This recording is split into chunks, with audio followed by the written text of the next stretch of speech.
everyone, and welcome to Soil Degradation by Cassandra Grassley, Lauren Crotty, and Sonia Vasconcelos. So, this map is areas of concern for soil degradation. So as you can see clearly, the green are areas with really stable terrain that aren't very degraded, and then as we go to orange and red, it gets more severely degraded. So some causes are that's the first part of our little three-part journey. Overgrazing is the practice of grazing too many livestock on a small tract of land for a long period of time.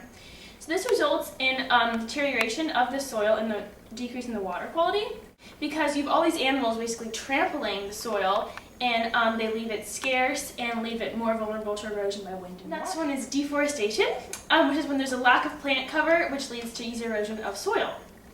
So when agricultural producers clear the forest, they leave it really bare. Monocultures is when one crop is grown on a small tract of land for a long period of time. And that exhausts minerals within the soil, and it also decreases the amounts of humus in the soil, which is really important to the growth of nutrients.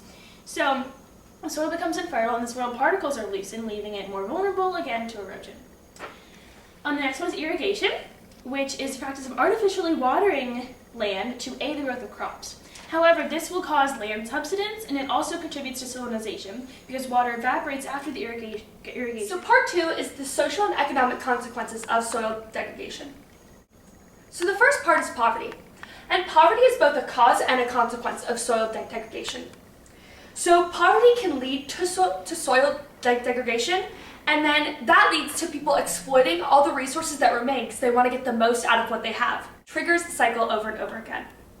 So soil degradation can lead to a slow in food production, which can lead to people turning to foreign aid for assistance. But when people turn to foreign aid, they get dependent on foreign aid, and that slows their economy and slows their food production even more, especially when locally grown food is more expensive than imported foreign food. So the third one is streams and rivers. So soil erosion can lead to ecological variability and pollution in many streams and rivers. So this can lead to many animals and everything that lives in the rivers to die, which can lead to bad economic factors in the villages and cities around that river.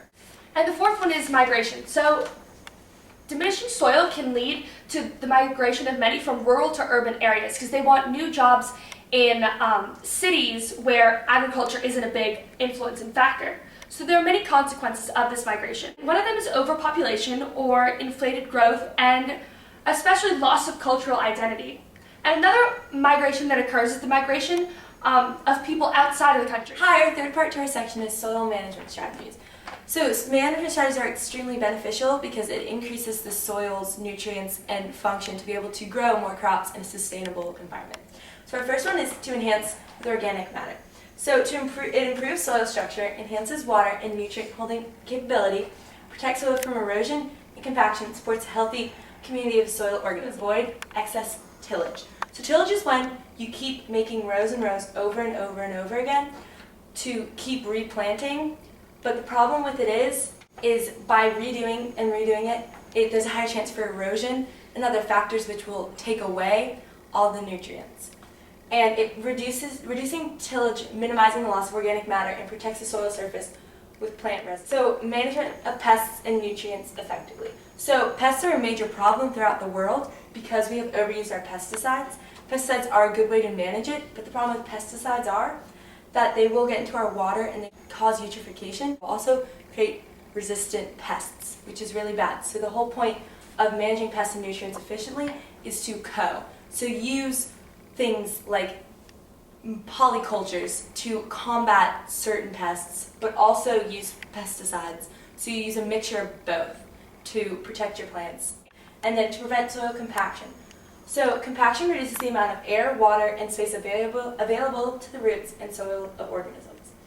And the problem with loose soil is that water will get in too easily and create leaching, which will take the nutrients. And compacted soil, the roots won't be able to get in and through, and it's very important to have a mixture. And then diversifying your crop system is a diversity of cultural practices that can reduce weeds and disease pressures. So again, this is like polycultural, and this will help against pests. It will help your plants grow. Our first case study is Mexico. So some fun facts about Mexico is that 97% of its land is degraded, and 60% of that land is severely degraded. and over 2,250 kilometers squared is abandoned each year. So in Mexico, the soil degradation is mostly due to overgrazing of lands, the exploitation of forests, and the inadequate erosion protection. So traditionally in Mexican economies, the practice is to intercrop maize, squash, and legumes by rotating the fallow fields. But now, the government subsidizes land per hectare, and possession of that land is required to crop every year, leading to degradation and deforestation. Specifically, the Western Sierra Madre is a result of surface type or sheet erosion.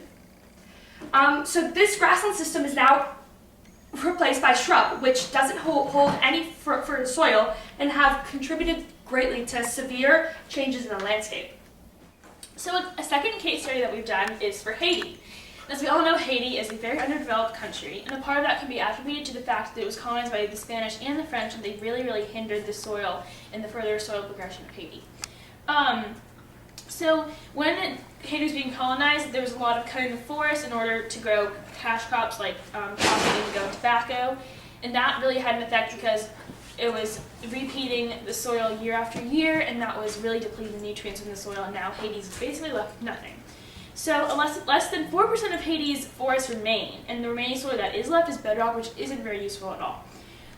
So the country as a whole is dependent and vulnerable to imported food prices because that's what they have to buy because they cannot afford to sustain themselves by growing their own food. So they have this nonprofit organization called SOIL, which stands for Sustainable Organic Integrated Livelihoods.